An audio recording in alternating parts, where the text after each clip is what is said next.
les mitzvot et l'antidépresseur.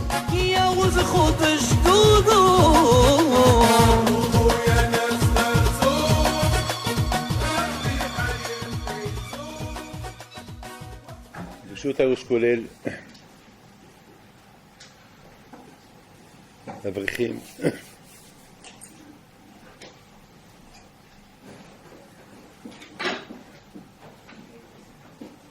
toujours vers la fête de Matan Torah, toujours il y a deux parachiotes qui sont un peu qui sont autour de Shavuot. Bamidbar, vous savez, la Torah a été donnée dans le désert, Midbar Sinaï. La Torah elle parle de Be'alotra, Nassau, la paracha de Nassau qu'elle veut nous rappeler que HaKadosh Baruch Hu, il compte chaque Ben Israël. C'est-à-dire que le juif, il ne va pas croire qu'il n'est pas surveillé. C'est ce qu'on dit dans Pirkei Avot, Aïn Roa. Il y a Aïn Roa, il y a Ve'ozen Shema'at Ve'chom Ha'asecha B'Sefer Nichtavi. Ça veut dire que l'homme, il doit savoir qu'il est surveillé. Il ne croit pas qu'il n'y a pas de surveillance. Il y a une surveillance. Kadosh Baruch Hu, il surveille, il regarde. Qui a accepté la Torah? Parce que toi, Israël, a accepté la Torah, toi, Israël, on dit Na'aseh v'nishma. Donc, Aïn Roa. Donc, c'est la paracha, Bamidbar, Nassau. Et Be'alotra, c'est, pour moi, Be'alotra, c'est HaKadosh Baruch Hu, il veut savoir le résultat. Est-ce que l'homme, il progresse? Est-ce que l'homme, il monte? Mais c'est la vérité. À quoi sert d'étudier si on ne progresse pas? À quoi sert? C'est à quoi sert? Il faut que ça serve, il faut qu'on sent qu'on progresse. Ben à l'autre, il faut. Donc quelque part, ces trois parachutes là toujours autour de Matan Torah.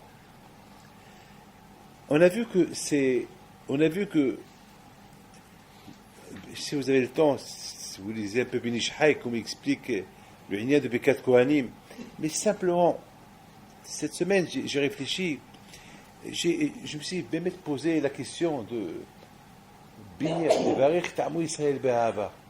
Quand on demande à Cohen, il va bénir Israël avec amour. C'est dur. Hein? C'est pas facile de bénir un juif avec amour. Un Cohen, il va faire Begat Kohanim avec. C'est dur. C'est très dur. Israël Be'ahava. Au fait, j'ai commencé à réfléchir.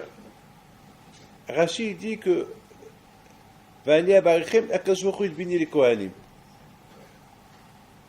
Pourquoi il bénit les Kohanim?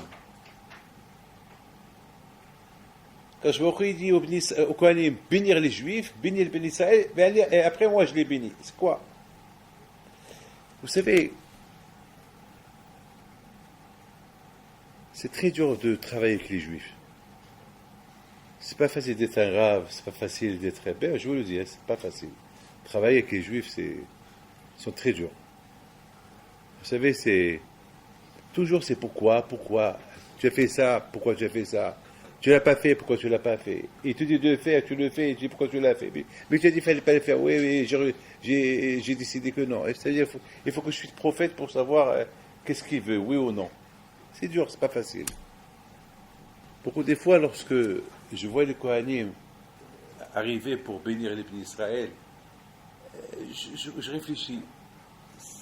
Est-ce que c'est eux qui nous bénissent? C'est que je vois qu'ils leur disent de nous bénir. Nous, c'est quoi? Je m'excuse de vous dire une phrase. Le Hazan, ou nous, les gens viennent chez nous, Rabbi David une bracha. On est tellement habitués à faire des brachot. Est-ce qu'on bénit? On bénit. On bénit pas. C'est bémet. Parce qu'eux, ils veulent une bracha. Au fait, combien c'est. Combien ça nous oblige, les quatre Kohanim, et nous oblige, nous, les Rabbanim, lorsqu'on nous demande une bracha, de bien la faire. C'est dur de bénir les gens avec amour. Et ça fait partie de Matan Torah. Ça veut dire que tu étais à Matan Torah? Tu as vu ce qu'est Matan Torah? Tu as vu que tout le monde, ils étaient Bélévé Hadki Shehad? Tu as vu ça, oui ou pas? Ça veut dire que Rabotai, ça veut dire que chaque juif, il a goûté les Barech Tamou Israël Bahaba. Chaque juif, il a goûté ça. Parce que chaque juif, il n'a pas reçu la Torah jusqu'à qu'il était mamash. Il y avait un amour sans condition. Donc ça veut dire que finalement, à Israël, on est passé par là. Je voudrais vous raconter une petite histoire, vous allez essayer de me comprendre. Regardez une fois, Marie raconte sur Shmuel Katan. Une fois, il avait de l'argent. Une fois son argent, il s'est mélangé avec l'argent de la tzedaka, et à la fin, qu'est-ce qu'il a fait? Il a tout donné de tzedaka. Lorsqu'il est mort, et beaucoup de gens, ils lui donnaient l'argent à garder. Et lorsqu'il est mort, ils sont venus chercher l'argent des Itoumim, Almonot. Et qu'est-ce qu'ils ont trouvé? Ils ont trouvé son argent en haut et l'argent à eux en bas. C'était quoi? Il s'est dit, s'il y a les voleurs qui viennent, qui prennent mon argent et qui ne prennent pas l'argent des autres. C'est grave ça. Vous savez, c'est des choses extraordinaires. Ça moussa terrible. Comment ces tzadikim-là, ils avaient cet amour du prochain. Au fait, moi David Pinto, je m'excuse, je prends mon exemple pour bien m'exprimer. On vient chez moi pour faire une bracha. Vous savez, je suis tellement habitué, beaucoup de fois, je ne sais même pas si je bénis ou je ne bénis pas. Parce qu'on s'habitue. Ben justement, c'est ça l'erreur. Il ne faut pas s'habituer. Il ne faut pas s'habituer. Une fois, il y avait un admour qui lui a apporté un pétek, une feuille, avec des noms. Vous savez, en Amérique, je reçois des milliers. En France, en Israël, vous savez, en France, ils ne font pas ça. Mais en Israël et en Amérique, vous savez, c'est des milliers. Et beaucoup de fois, lorsque je lis les noms, parce que c'est Rambam. Le Rambam, il dit que lorsque celui qui veut une bracha, il faut qu'il écrit son nom. C'est un halakha. À côté, je crois que peut-être Hasidim, ils ont pris ça de ça, je sais. Et il y a eu, une fois, beaucoup de fois, au départ, lorsque j'ai commencé à recevoir les Hasidim, on m'apportait une feuille avec des noms. Au départ, je n'ai pas compris pourquoi tout ça. Je lui ai dit, c'est pas la peine. Non, ils m'ont dit, c'est eux qui m'ont appris qu'il faut écrire c'est moi qui écris, ou c'est eux qui. C'est eux. Alors, les Hasidim, en Amérique, par exemple, il y a, par exemple, à Brooklyn, il y a toujours un Hasid, c'est lui qui écrit les noms, parce que lui, il est baki. Il sait bien écrire les noms sans faire de faute. Parce qu'il ne faut pas faire. Parce que Rechel, Racheta, vous savez, il y a beaucoup de noms qui sont à peu près Léa, Léataf et Aïn, Aleph. Et eux, ils sont experts dans les noms pour ne pas faire des fautes. Ils font un match des noms, et les jeux, ils les payent. Les jeux, ils les payent. Ils sont payés pour ça. Les jeux, ils les payent et remplissent. Maintenant, lorsqu'on voit ces noms-là, à quoi on pense? Là, il est Hassidi, parfois il y a une vingtaine de noms, là, Mishpahto, et parfois une kitouba des noms. Tu commences à lire. Parfois on s'ennuie. On s'énerve. Qu'est-ce qu'ils veulent? Qu'est-ce qu'ils veulent de moi? Bon, on lit. Eh bien, tu ne mérites pas. Tu bénis pas les gens avant. Ben, que je ne suis pas content de toi. C'est pas comme ça. C'est pas comme ça.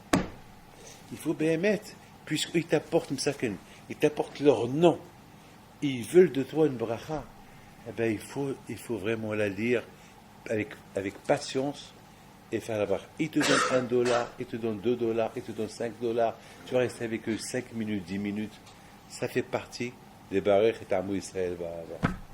C'est pas facile. C'est pas facile.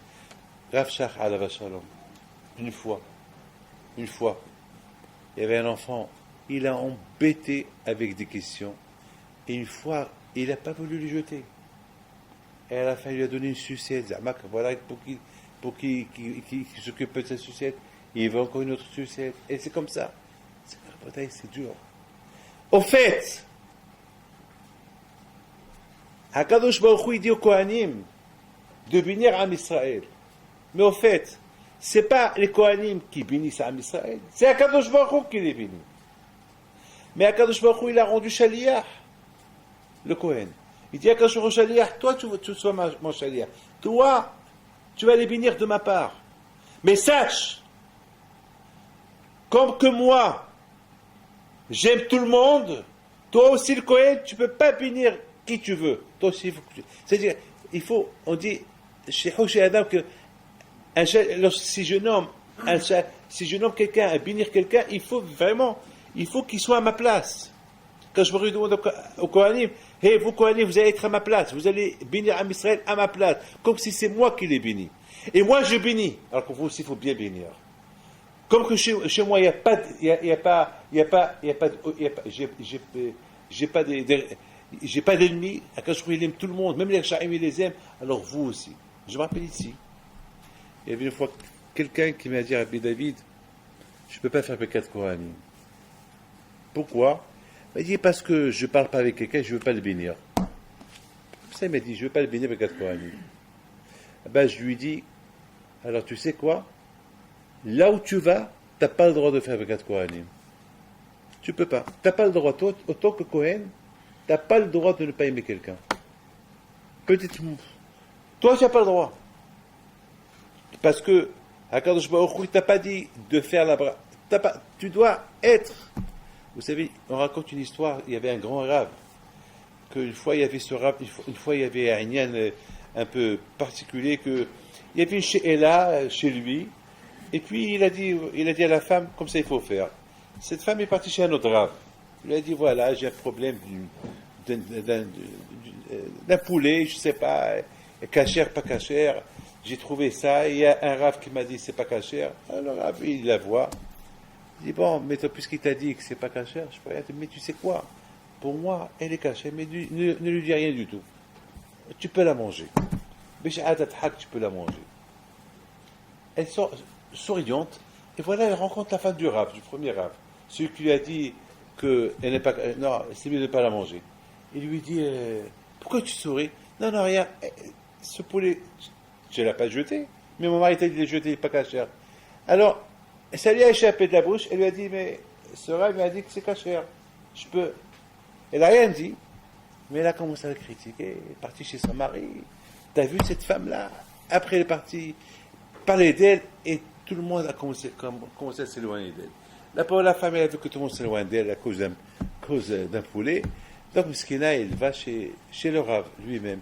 Il dit, voilà, je m'excuse, j'ai fait une erreur. J'ai fait une grosse erreur, je t'ai pas écouté, je suis parti chez un autre rave, et il m'a dit, il me l'a permis. Il m'a dit, c'est pas grave, ma fille. Il dit, oui, pour vous, c'est pas grave. Mais pour ta femme, c'est grave. Voilà ce qu'elle me fait, et j'ai pas de haïm avec elle, et me rend la vie dure, la vie difficile. Alors, Rav, il appelle sa femme, il lui dit, sa femme, allez, je t'en prie, tu oublies. Mais non, Kvod Torah, et t'as manqué le respect, c'est pas ça, c'est pas le. Elle dit, c'est pas grave, c'est moi le Rav, allez. Moi, je pardonne. Ça. Mais malgré, elle est restée encore dure avec cette femme-là. Et finalement, lorsque le Rav l'a entendu, il a convoqué au Bédine, il veut la divorcer. Il veut divorcer sa femme. Le Bédine, les Rabbanim, ils étaient choqués. Le Rav, le Rosh Abidi qui veut divorcer sa femme qui était réputée une tzadékette, oui, il veut la divorcer. Bon, elle a été convoquée et elle vient chez son mari. Quoi, tu veux me divorcer? Il était dur avec elle. Il dit, on ne peut pas vivre ensemble. Je divorce. Elle lui dit, quel est le motif? Il dit, il n'y a pas shoot. Le motif, il est, tu ne fais pas Kriyat Shema à la mita. Je ne fais pas Kriyat Shema à la mita, mais d'où tu sais, mais chaque nuit, je le fais. Non, tu ne fais pas Kriyat Shema à la mita. Je te divorce pour ça. Moi, un rave comme moi, je dis à tout le monde de faire Kriyat Shema, et ma femme, qui ne fait pas Kriyat Shema à la mita, non, je ne vais pas rester avec toi. Je te divorce. Bon, finalement, lui dit ça, elle dit ça, et ils étaient convoqués sur le Bédine. Le Bédine, qu'est-ce qu'il fait le Bédine? Il demande au Rav, on s'excuse, qu'est-ce qui se passe là? Il dit, ma femme, elle ne fait pas Kriyat Shema à la mita. Et alors, je ne peux pas, elle n'a pas Hatchamaïm. Une femme qui n'a pas Hatchamaïm, je ne peux pas rester avec elle. Ils vont dire aux femmes, à la femme, c'est vrai ce qu'il dit votre... Non, c'est pas vrai. Je fais Kriyat Shema à la mita, mais je ne peux pas le prouver. Mais je le fais. Beaucoup de femmes m'ont entendu, attends. Et je l'ai fait même devant lui. Attends, il dit, je m'excuse mon mari, mais tu es un menteur. Alors, les rabbanim, ils avaient un peu honte. Ils regardent le Rav, Et le Rav, il leur dit, écoutez, donc Yad Shema Alamita, on dit que je pardonne à tous ceux qui m'ont fait du mal. Alors si elle, Bémet, elle fait Yad Shema Alamita, qu'elle pardonne à tous ceux qui lui ont fait du mal, comment ça se fait et continue à critiquer cette femme? Il lui a enlevé sa parnassa. Elle continue à faire ça. Elle ne veut pas lui pardonner. La femme, elle entend ça. Il dit, c'est vrai, tu as raison. Alors le mari lui dit, tu vois, comment tu veux que je reste avec toi? Je ne peux pas rester avec toi. Cette femme-là, Hakadosh Baruch Hu, il nous pardonne et toi tu ne pardonnes pas à cette femme. C'est ça, Rabotai, Ahavat Israël. Ahavat Israël, c'est pas facile. Bémet, je vous le dis. Vous savez combien de fois nous, on est critiqués? Vous savez combien de fois on est critiqués? Combien de fois on a envie même de se venger des gens. Parce qu'on leur fait du bien, ils nous font du mal. On a envie. Et on doit dire, c'est pas ça. On peut pas faire ça à Kadosh Baruch Hu. On peut pas faire ça à Kadosh Baruch Hu. La bouteille, moi, David Pinto, j'apprends du Cohen quelque chose. J'apprends du Cohen. C'est le Cohen qui me donne un courage, une force. Ce Cohen-là, il bénit à Israël Behava. Ça veut dire qu'il laisse tout le côté négatif qu'il peut avoir contre les prochains. Il est maintenant le shaliach de HaKadosh Baruch Hu. Il doit bénir à Israël de la part de HaKadosh Baruch Hu. C'est la raison pourquoi il ouvre ses mains pour que la bracha de HaKadosh Baruch Hu, à travers ses mains, cette bracha, comme on dit, à travers les mains du Kohen, la bracha de HaKadosh Baruch Hu, elle descend. C'est-à-dire que le Kohen, il devient le shaliach de HaKadosh Baruch Hu. C'est-à-dire, mes amis, s'il n'y a pas ce tnaï-là, c'est-à-dire que chaque jour, j'apprends du Kohen. C'est pour ça, il y a beaucoup qui disent, c'est une mitzvah d'écouter Bekat Kohanim chaque jour. Pourquoi? Parce que ça nous rappelle Matan Torah. Pourquoi ça nous rappelle? Je pense, moi, David Pito, je pense que Bekat Kohanim chaque jour, il nous rappelle Matan Torah. Parce que qu'est-ce qui s'est passé à Matan Torah? Il s'est passé à Matan Torah que toi, Israël, ils étaient tous Be'ahdou. Toi, Israël, ils étaient Be'ahava. Chacun, il aimait l'autre. Et dans ces conditions-là, Kadosh Baruch Hu, il s'est associé avec eux. Il s'est associé avec eux. Donc le fait qu'on voit le Kohen, comment lui, il s'annule devant ses ennemis pour qu'il les bénir Be'ava, parce qu'il devient le Kadosh Baruch Hu. Alors moi aussi j'apprends de lui. Mes amis, Bémet, c'est un tnaï de Kabbalat Torah. C'est un tnaï parce que chaque jour, on dit que chaque jour la Torah doit être Be'enecha Kehadasha. Alors comment Bichlal tu vas être Mikabel, tu vas recevoir la Torah nouveau si avec tes amis, avec ton entourage, ça ne va pas. Bémet, c'est ça le Emet. Vous savez, Rabotai, dans Stam, chaque jour, on dit, chaque jour, chaque année, je dis que cette fête de Shavuot, je l'ai senti. Et Stam, cette année, j'étais au 17e, le deuxième jour de Shavuot, et j'ai dit, cette fête de Shavuot, je l'ai senti. Alors, il y a quelqu'un qui me dit après, et cette année dernière, vous ne l'avez pas senti? Je dis non, celle-là, je l'ai senti un peu mieux. Il me dit, qu'est-ce qu'il y a de mieux? Je dis, justement, c'est ce qui a fait que je la sens mieux, c'est parce que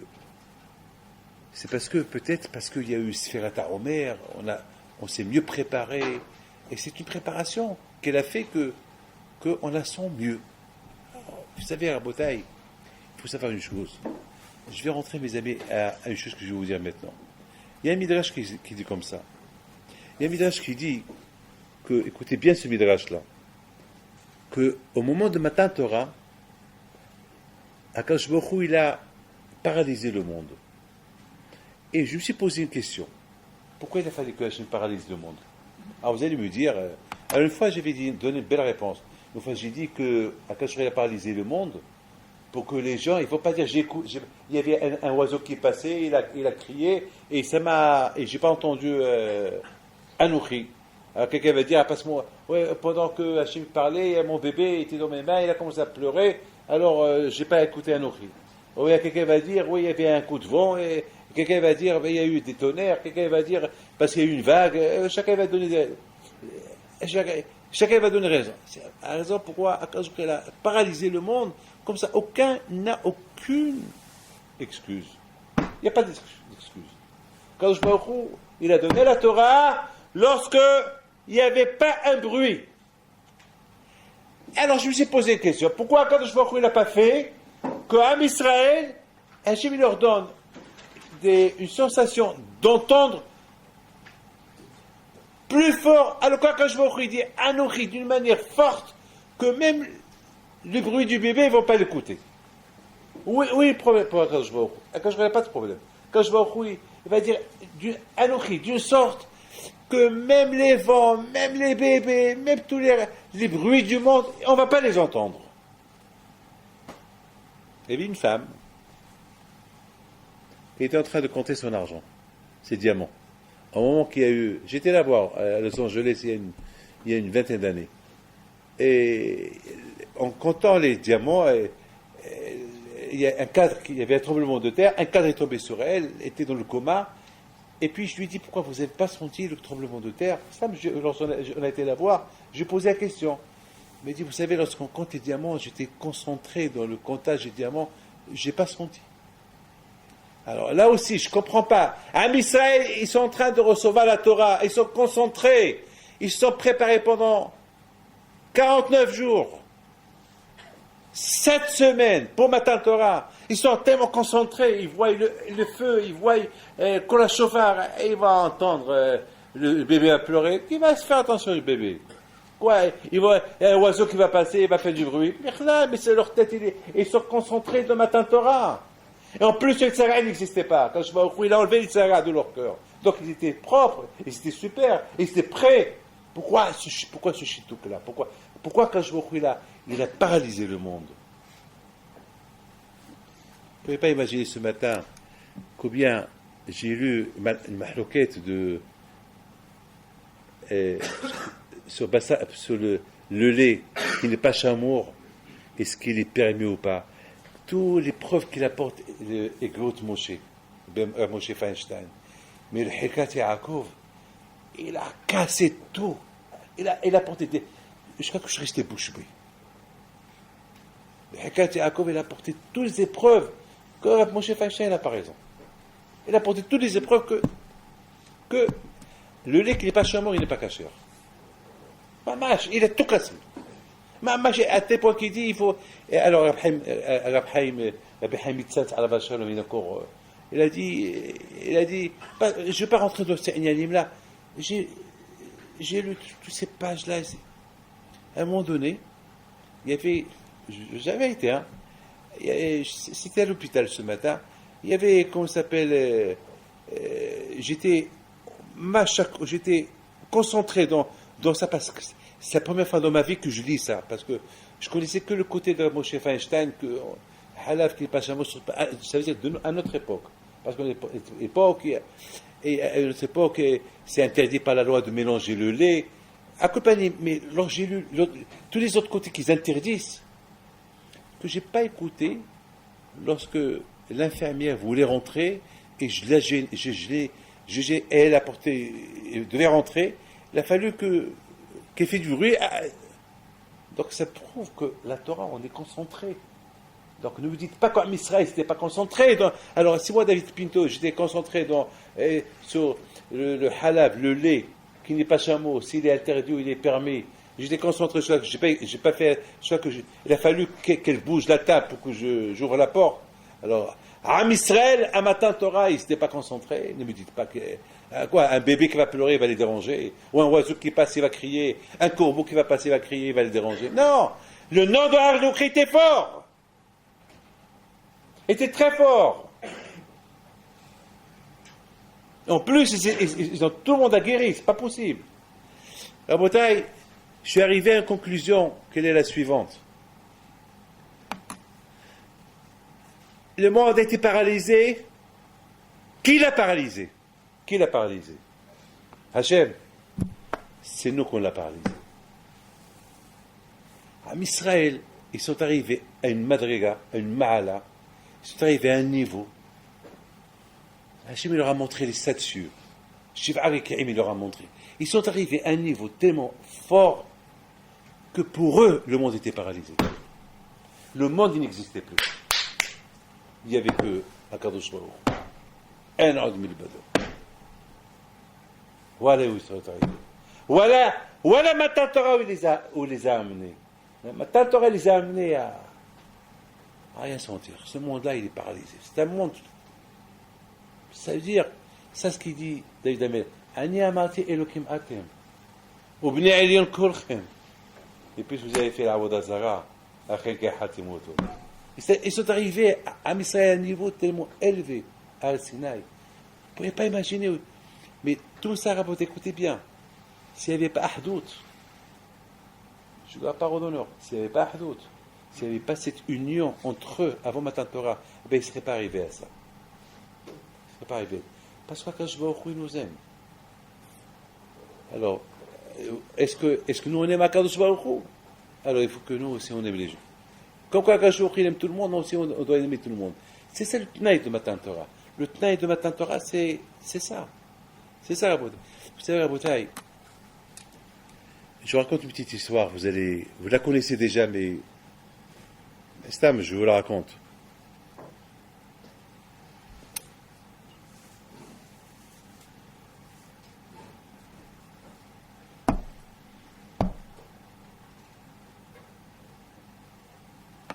On a eu des enfants, Baruch Hashem. On les a vus grandir, on les a vus naître, on les a vus grandir. Et au départ, lorsque les enfants ils vont naître, on les prend, c'est nous qu'on rigole avec eux, eux ils ne rigolent pas avec nous. Vous verrez qu'ils nous regardent. Birlal, s'ils nous regardent ou pas. Et après, on les voit grandir. On voit l'évolution du bébé. Et selon l'évolution du bébé, nous on se comporte avec les enfants, ou pas. Un modèle va dire, comme les petits bébés. Mais maintenant, lorsqu'il a 13 ans, on va dire, non, ça va, il a 13 ans. Maintenant, c'est au fur et à mesure qu'ils grandissent, nous aussi on grandit avec eux. Ça veut dire, ils grandissent, et nous on grandit. Et nous on grandit. C'est bien. Et à un moment donné, il devient adulte. Lorsqu'ils sont adultes, on ne va pas encore... Un garçon, mettons, il est adulte, il est à l'âge de se marier. Est-ce qu'on va le comparer à un bébé? On va dire, ça on va lui donner le biberon. Ça fait, il est adulte. La bataille. Pour moi, c'est ça l'évolution de Matan Torah. Parce que de Matan Torah, c'est pas écrit que Shavuot c'est pour Matan Torah. Ça veut dire que l'évolution de Am Israël, ils étaient de nuls. Et ils sont devenus adultes. Ils étaient nuls lorsqu'ils ont quitté l'Égypte. 49 degrés de Touma. Nuls. C'était clair. Et chaque jour, une évolution. Ils vont progresser dans la Torah, progresser. Ils ont compris. C'est même pas la peu que la Torah écrit. C'est Matan Torah. Ils ont compris, c'est Matan Torah. C'est même pas la peu que la Torah écrit. Ça, ils ont compris. Ils sont arrivés à un niveau élevé, extraordinaire, que c'est fini, c'est là. Vous savez, cette semaine, j'étais à Londres, dimanche, et il y a une femme qui vient me voir. Regardez l'Emouna qu'elle a, cette femme, l'Emouna extraordinaire. Cette femme-là, il y a 7 ans, elle n'a pas d'enfant. Parce qu'elle a, ça fait 12 ans qu'elle est mariée, elle n'a pas d'enfant. Et c'est Miguel Abadi qui me l'a envoyé. Il dit, Rabbi David, c'est une femme, son mari est un grand José Bitchouva. Mais elle n'a pas d'enfant. Elle vient, chaque fois elle vient. À un moment donné, j'ai commencé à avoir honte, parce qu'elle venait de l'Angleterre. Je dis, madame, arrêtez de venir, envoyez-moi une lettre pour me rappeler. Non, elle m'a dit, je viens. À un moment donné, je ne sais plus quoi lui dire. J'avais sur mon bureau un livre de Zera Yitzhak. Brit Yitzhak. Que les gens ils lisent pour la veille de la Brit Mila. Il était là de Ben Ish Chai. C'est un truc, un livre de. Et je sais pas comment il est venu dans mon bureau, je sais pas. Vadaï, c'est Ashgaha Prati, je sais pas. Je lui dis, madame, ce livre-là, je vous le prête. Ouais, c'est un livre qu'on lit pour l'ancienne Brit, mais là, je vous le prête. Il me dit, vous croyez qu'un jour on va l'utiliser? Je dis, madame, alors pourquoi vous venez chaque fois? Vous venez chaque fois. Vous et votre émouna. Voilà, moi je vous donne ce livre. 1 an, 2 ans. Alors, je rappelle, il me l'a apporté, il m'a dit, je vous le rends. Parce que peut-être vous avez besoin pour. Je lui ai dit, madame, non, gardez-le, j'ai pas besoin. Et si j'ai besoin, je peux acheter. Gardez-le. Elle me dit, vous savez quel âge j'ai? Je lui ai dit, je sais pas. Elle me dit, presque, je suis à l'âge que je peux plus avoir d'enfant. Après, il se lève, il prend le livre dans ses mains. Il me dit, ben, Azat Hashem, un jour on va le lire. Voilà, 3 mois plus tard, Michael Abadi m'a appelé, Rabbi David, elle est enceinte. Et après, elle a fait la Brit Mila, et le garçon. Alors, cette semaine, elle vient, elle me dit, vous pensez que je peux avoir un autre? Je dis, madame, avec vous, tout peut arriver. Avec vous, tout peut arriver. Vous avez les mounards. Avec vous, tout peut arriver. C'est ça la bouteille. C'est ça. C'est ça la bouteille. Ma tante Torah, vous savez, lorsqu'on découvre Akadosh Baruch Hu, le Inyan de découvrir Akadosh Baruch Hu, c'est pas un découvrir Akadosh Baruch Hu et je stoppe. Non, je découvre Akadosh Baruch Hu, je continue. On découvre Akadosh Baruch Hu, on continue. Vous avez compris pourquoi ces derniers temps, on est tous un peu froids. On est froid. Et je vous raconte qu'est-ce qu'il dit. La Bélia Olopian à la Vachalom. Qu'est-ce qu'il dit? Je vous donne la parole d'honneur. Aujourd'hui, même les bénétoires, ils sont froids. Beaucoup des fois, on est tous froids.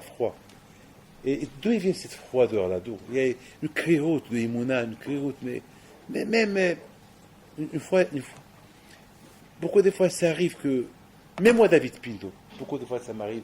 Je me demande, est-ce que ça peut arriver? Comment on arrive? Alors, à Boutaï, il faut savoir une chose. Il dit à Biliaou le Pian à la Vachov qu'il a écouté de Hafetz Haïm. Il dit qu'en général, lorsqu'on veut chauffer de l'eau chaude en été, dès qu'on met la théière dans le feu, ça chauffe vite, tout de suite. Mais en hiver, lorsqu'on prend la théière, on la met sur le feu, ça ne chauffe pas vite, même qu'il fait chaud dans la maison. Alors, il explique Hafetz Haïm pourquoi. Il dit parce que c'est normal. Parce qu'en été, il fait chaud dehors, il fait chaud à l'intérieur, alors ça aide la théière de chauffer vite. Mais en hiver, même que lorsqu'il fait froid dehors, même qu'à l'intérieur de la maison, il fait chaud, mais le froid il peut pénétrer par la fenêtre, il peut passer sous les portes, les murs, il peut être froid, et surtout s'il neige dehors. Même que la maison, elle est chaude, mais le froid de dehors, il peut pénétrer à la maison. Et il dit, Rabbi Lopian, une chose terrible. Il dit aujourd'hui, même si on est dans une maison chaude, une maison de Torah, même si on est on est entouré des parents de Tzadikim, même ce qui est l'ashpa, la créroute, le froid de dehors, il gêne, il rentre à la maison. Même qu'on a la barbe à la maison, on a une belle sifria, on mange du chamour, on étudie la Torah, et on vit selon la halakha. Mais malheureusement, tout ce qui est froid dehors, comment voulez-vous quelqu'un qui prie à Kadosh Baruch Hu lorsqu'il a un téléphone sale dans ses poches? Comment voulez-vous quelqu'un qui va prier à Kadosh Baruch Hu, Melech Malchem, Melech Kadosh Baruch Hu, et en lui-même, il est froid? Comment est-ce possible? C'est impossible. Rabotai, mettez ça dans la tête. Que une petite vision, une chose qu'on peut voir à Shemishmor, ça peut perturber la marshava. Ça peut perturber la marshava.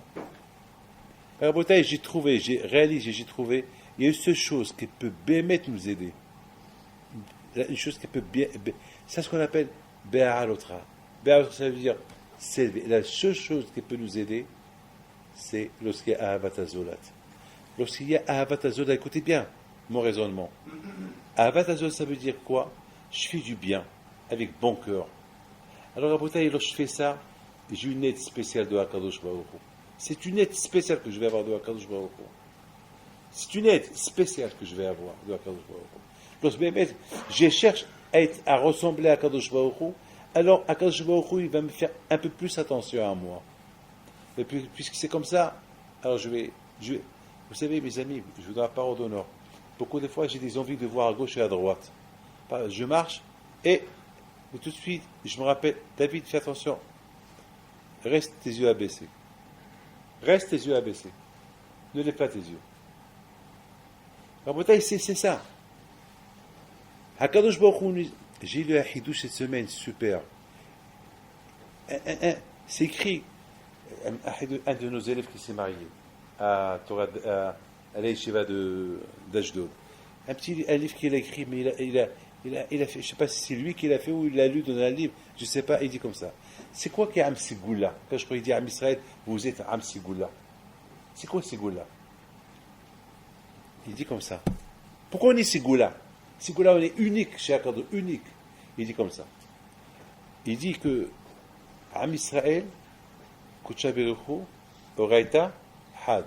Am Israël et Akadosh Baruch Hu et la Torah, on est.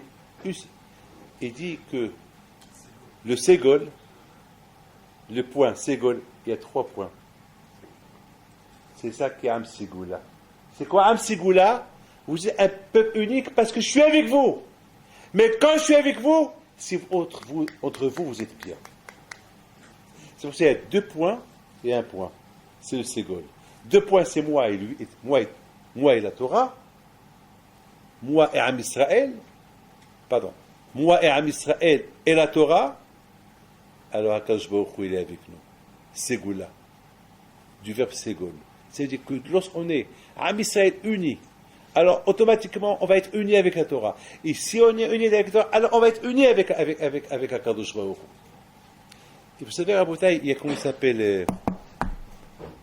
J'ai appris encore 5 minutes, j'arrête. Il y a cette fameuse histoire de Rab Saadia Gaon, à la Shalom, que je l'ai compris cette fois-ci d'une autre manière complètement. Vous savez, Rab Saadia Gaon, il voyageait à gauche et à droite pour voir Am Israël comment ils vivent. Et un jour, il s'est passé que Rab Saadia Gaon, il voyage, et voilà, il rencontre un juif, il l'a invité, il y va. Et Rab Saadia Gaon, chaque soir, il sort, il fait ses vidouilles, et il neigeait dehors, et le voisin en haut, il entend quelqu'un qui faisait un peu de bruit dans la cour, et puis il ouvre la fenêtre, il voit Rab Saadia Gaon, qu'il était assis sur la neige, il prenait de la neige, il la mettait un peu sur lui, et c'était froid, il faisait froid. Le juif, il dit à sa femme, il dit, celui-là, c'est un tzaddik. Qu'est-ce qu'il fait? C'est ce qu'on appelle Gilgul Sheleg. C'est un grand tzaddik. Alors, il faut que je descende voir qui est celui-là. Il ne m'a pas dit c'est qui son nom. Il m'a simplement dit Saadia, c'est qui Saadia? Je ne sais pas. Il descend chez lui. Il lui dit, il ouvre la porte. Il dit, je m'excuse, qu'est-ce qui se passe? Qu'est-ce que tu fais? Non, rien. Je t'en prie, rentre. Non. Bon, à un moment donné, Saadia, il voit il y a un monsieur qui le regarde, bon, il est gêné. Il se lève, il s'habille, il rentre dans sa chambre. Et le balabait, il le suit. Il lui dit, Kavod Harav, qui es-tu? Ce que tu fais, c'est pas tout le monde qui peut faire ce que tu fais. Tu dois être un gadol. Non, je suis rien du tout. Tu dois être qui es-tu? Il dit Saadia. Mais Saadia qui? Il dit Saadia Gaon. Saadia Gaon. Et il commence à pleurer. Et il pleure. Il dit, pourquoi tu pleures? Il dit, comment je pleure pas? Mais je t'ai donné une chambre, des invités. Si j'aurais su qui tu étais, je t'aurais donné ma chambre, avec tout le confort de ma chambre. Il dit, c'est pas grave, je suis là, c'est pas grave. Merci beaucoup. Maintenant, il lui pose une autre question. Kavod Harav, mais pourquoi tu fais ça? Pourquoi ces souffrances?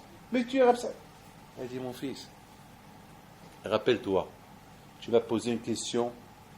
Tout à l'heure, tu m'as dit que si tu savais qui j'étais, tu m'aurais donné ta chambre. C'est vrai ou pas? Je lui ai dit oui.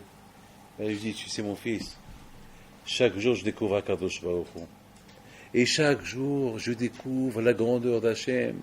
Donc chaque jour je pleure. Pourquoi je n'ai pas découvert Hachem hier comme je l'ai découvert aujourd'hui?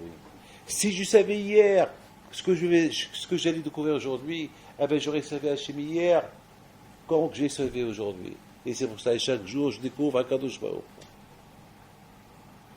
Donc mon fils, voilà pourquoi c'est pour ça que je me souffre.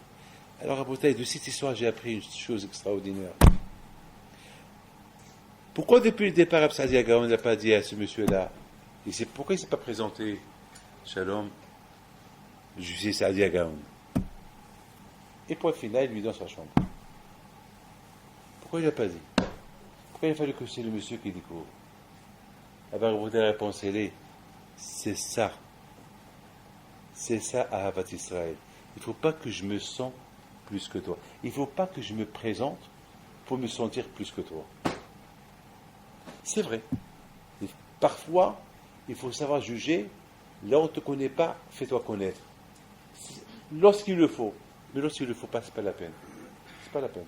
Une fois, j'étais dans le TGV. Parce que tout ça, ça fait partie d'Am Israël. Kocha Bericho.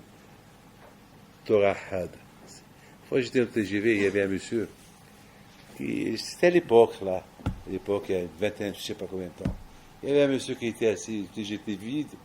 Et puis, eh bien, il s'assoit. J'étais avec, je crois, Samy Bouya, je me rappelle qui j'étais. Il a commencé à me parler. Il me dit, ah, vous êtes de Lyon? Oui, je suis de Lyon. Et que vous êtes David. Je n'ai pas cherché à savoir David qui. Il me dit, là-bas, je vois à Lyon, il y a là-bas un rabbin, un certain Pinto. Un Pinto? Oui, alors qu'est-ce qu'il a? Baf, il nous a massacrés, il nous a divisés, il nous a fait. Il nous a détruit la vie. J'entends tout ça. À un moment donné, j'ai dit, moi? Et je me suis retenu, je me suis dit, quoi? Qu'est-ce que vous avez fait? Oui, à cause de ces cours de, je sais pas, il fait des réunions, et maintenant depuis, mon fils, il ne mange plus chez moi. Et voilà, et ça fait Shabbat, il fait ceci, il fait cela. C'est tout. Ben, comment c'est tout? Mais à cause de lui, on n'est plus ensemble. Et Shabbat n'est pas avec nous, il cherche d'aller ailleurs. Bon, j'avais 2h30. À l'époque, le TGV faisait 2h30 pour arriver à Lyon, 3h même. On a parlé Torah, on a parlé sur les tzadikim. Et je l'ai pris à la fin, je lui ai montré que la Torah, c'est Machéo. Comme on dit, Ta'amo Okitov Hashem. J'ai pris tout mon temps avec lui. Alors à la fin, je lui ai dit, vous savez quoi? Moi, je pense que M. Pinto, là, je pense qu'il vous a fait que... Il n'a pas inventé la Torah. La Torah, tu crois dans la Torah? Oui, je crois. Ouais, la Torah, il dit ça. Comment tu peux... Oui, mais avant. Quoi? Alors la Torah, c'était avant, pas aujourd'hui. Et à la fin, j'ai vu qu'il s'est calmé. Il me dit, alors, qu'est-ce qu'il faut faire? Je vais aller chez lui. Est-ce qu'il va me recevoir? Oui, il peut te recevoir, même maintenant. Même maintenant, il peut te recevoir. Même maintenant. Et comment même maintenant? Maintenant, si tu viens avec moi, je te prends, j'arrive là. Moi, si j'ai rendez-vous avec lui, je te prends chez lui. Et tu vas voir. Il n'est pas méchant, tu vas voir. Après, à un moment donné, il a vu que, Bémet, je t'ai bien fait comprendre. Je l'ai pris, je l'ai embrassé. Je lui ai dit, regarde-moi bien. Il me dit, ne me dis pas. Je lui dis, regarde-moi bien. Il me dit, vous avez dit tout à l'heure David. Je lui dis, oui. Ne me dis pas, oui, c'est moi. C'est moi David Pinto. Hani Youssef. C'est moi Youssef. Et ouais, je dis, on a gagné. C'est ça, Rabotai, tout le Inyan de Matan Torah. Le Inyan de, je m'excuse, le Inyan de Matan Torah, c'est un Inyan, ce qu'il est, Be'alotra, Nassau, c'est qu'il faut savoir, le Inyan de Matan Torah, il faut savoir que tu es calculé, on te voit, et on veut que tu montes, on veut que tu progresses. C'est ça Matan Torah. On veut. S'il n'y a pas ça dans Matan Torah, donc il n'y a pas de Matan Torah. Il n'y a pas de Matan Torah, tu n'as rien reçu. Tu n'as rien. Et surtout, Rabotai, l'amour du prochain, c'est ça le tnaï de Matan Torah. Et c'est à cause de ça on est parti en Égypte. Et c'est à cause de ça tout. Et c'est à cause de ça malheureusement il y a eu Ihsan al-Hinam, Hubam Beit HaMikdash. Et c'est à cause de ça tous les malheurs ils tombent sur nous. C'est à cause de ça. Il faut qu'on se réveille. Il faut qu'on se réveille. Et c'est à cause de ça il y a comment ça s'appelle la mahlouket de Korah qu'on va dire la semaine prochaine. Et la mahlouket de Shlachlecha. Et tous les problèmes qu'on a eu c'est à cause de la mahlouket ou Ihsan al-Hinam. C'est la raison pourquoi Kadosh Baruch Hu, c'était important pour lui qu'il faut qu'il y a, il faut que Ségol, ça veut dire ces 3 points. C'est Am Israël, Ahdout, l'union de Am Israël, Kodesh Baruch Hu, avec Kadosh Baruch Hu, Oraita et la Torah, une. Si on respecte ces 3, alors automatiquement on devient Am Segula, on devient un peuple unique de Kadosh Baruch Hu. Mais s'il n'y a pas ça, je vous donne la parole d'honneur, on perd notre temps. Rabotai, gagner du temps. Je sais que c'est pas facile. Avatazolat, c'est pas. Vous savez, Rabotai, cette semaine, je devais aller à une soirée. Hier soir, par exemple, il y avait une simha chez mon beau-fils. Et j'avais une soirée hier soir. Et à un moment donné, bien, mais je vous donne la parole d'honneur, j'étais fatigué. J'ai encore ce soir une soirée. J'étais fatigué. Et à un moment donné, j'ai dit, il y a la famille, elle est là. Toute la famille était réunie. Il y avait ses parents. Tout le monde était là. Alors, je ne voulais pas y aller. Et à un moment donné, je vous donne à un moment donné, il y a, comment il s'appelle, il y a Marcel, il me dit, Rabbi David, si on va là-bas, je sais, il y a un juif qui nous a promis un chèque. Alors je lui dis, bon, puisqu'il y a ça, on va.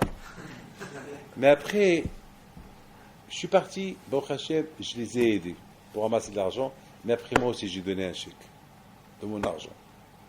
Pourquoi? J'ai dit, il ne faut pas que ça se fait que je suis venu ici uniquement parce que je suis venu ici, il va me donner un chèque. Il faut que moi aussi je partage. C'est pas... Ahavat Israël, c'est pas, tu viens les aider, tu viens aider cette école, tu viens aider la Torah, il faut toi aussi, c'est pas parce que monsieur là, il t'a promis un chèque. De toute façon, il faut pas que ça soit Samasiba. Il faut que moi aussi je donne, je participe, et j'ai participé, et j'ai fait d'autres participer. Rabotai, c'est ça, Ahavat Israël. Ahavat Israël, c'est pas facile, c'est très dur, parce que toujours on pense qu'à soi, on pense à soi, Bémet, on pense qu'à nous. On ne veut pas penser à d'autres parce que Satan est très fort. Ne pense pas à l'autre, pense qu'à toi. Mais la Torah dit aime ton prochain comme toi. Vous savez, à Shavuot, tous les dons qu'on a fait ici, et on a donné encore plus de notre poche pour une cause, pour une école à Bnei Brak. Et pourtant, nous aussi, on a besoin d'argent. Mais c'est ça, Matan Torah. Matan Torah, c'est pas de penser qu'à toi. Pense à d'autres et à Kadosh Baruch Hu t'aidera. Voilà, Rabotai. Quand Kadosh Baruch Hu vous donne bracha v'atzlacha et Be'et Hashem que on soit zoché à Be'et Oved Hashem mitoch Ahavat Hashem et que Hashem nous apporte Mashiach Tzidkenu. Amen.